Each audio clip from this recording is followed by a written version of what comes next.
Good morning, distinguished chairs, colleagues, and guests. My name is Luong-Van, and today I will present our work entitled A Single-Phase Cross-Shaped Dual-Band Metasurface Antenna using Distributed Capacitive Loading for Sub-6 GHz 5G applications. This work is conducted with Nguyen-Viet Chien at Phoenix University. The main goal of this work is simple, and we want to realize two useful operation bands for 5G application within a compact antenna structure, without using two separate antennas and without increasing the physical footprint of the system. Let me begin with the main idea of the proposed antenna. In the model, wireless device often need to operate at more than one frequency band. A conventional solution is to use separate antennas or a larger structure, but this increases the size, cost, and integration difficulty. Therefore, in this work, we focus on compact dual-band metasurface antennas. The antennas use a 4x4 grid of metallic cells combined with distributed capacitive loading. The capacitive patch helps shift the lower resonant band into sub-6 GHz range, and at the same time, a single cross-shaped pit is placed at the center of antenna. This pit modifies the surface current, distribute and creates a second resonant band. As a result, the antenna operates from the 3.8 to 4.2 GHz in the lower band, with about 7.2 dBi simulation gain, and from the 4.8 to 4.86 GHz in the upper band, with about the 6 dBi gain in total. Now I move on context and gaps. Before presenting the details designs, I would like to briefly explain the context of the research gap. As you know, metasurface antennas are attractive because they can provide high gain and a low profile structure. However, many compact metasurface antennas are still designed for only one continuous operating band. For practical wireless terminal, this is not always enough. A 5G device may need a lower band for more real-life coverage and another band for the selective or high-speed links. Therefore, the key question is how to obtain dual-band operation while keeping the antenna compact and easy to fit. And now I move on the introduction. Dual-band antennas are important because they allow one antenna to support two frequency ranges at the same time. This can reduce the need for multiple antenna modules inside a compact device. In many wireless systems, the lower frequency band can support stable coverage, while the higher frequency band can support faster or more selective data transmission.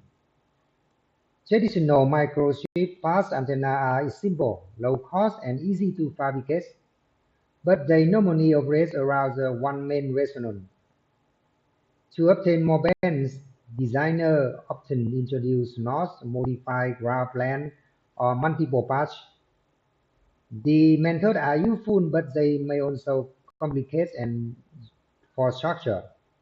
Our work follows another direction. We start from a high-gain metasurface antenna concept of extend it into a dual-band architecture by combining capacitive loading with a cross-shaped single phase. This slide summarizes the design evolution from previous the metasurface antenna structure in the following works.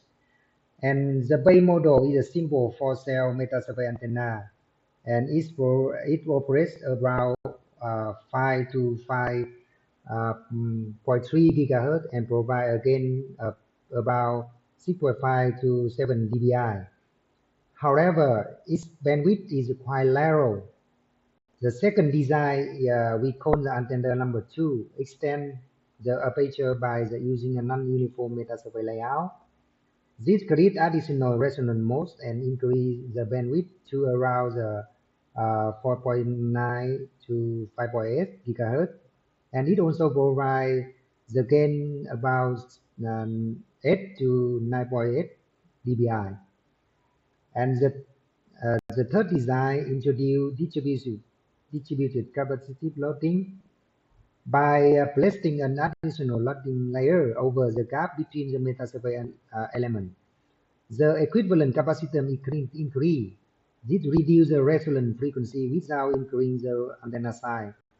And in this design, we operate around 3.6 to 4.15 gigahertz. And this is suitable for sub-6 and 5G applications. So this evolution shows that non-uniform metasurface and capacitor loading are effective tools for miniature and bandwidth improvement. Although the previous design are effective, they still have some limitation.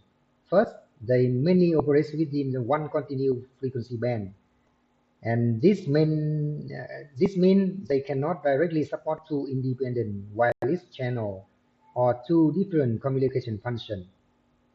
Second, strong capacitive loading can store more electromagnetic energy, so in the structure, this helps reduce the frequency, but it may also limit further bandwidth expansion.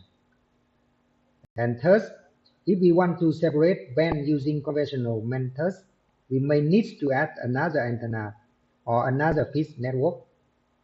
This increases hardware overheat and make integration is more difficult.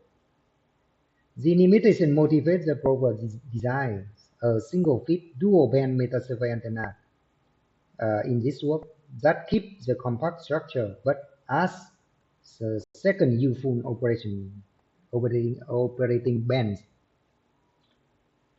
So now I will describe the proposal antenna structure. The antenna is designed on a taconic RF35 substrate, and the main radiating surface is a 4x4 matrix, as you see the screen, or metallic cell. Above the gap between the primary cell, we place the floating rectangle path.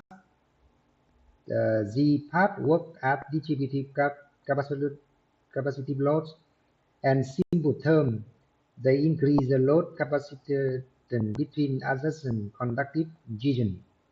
This allows the surface weight and shift the lower resonance to a lower frequency range.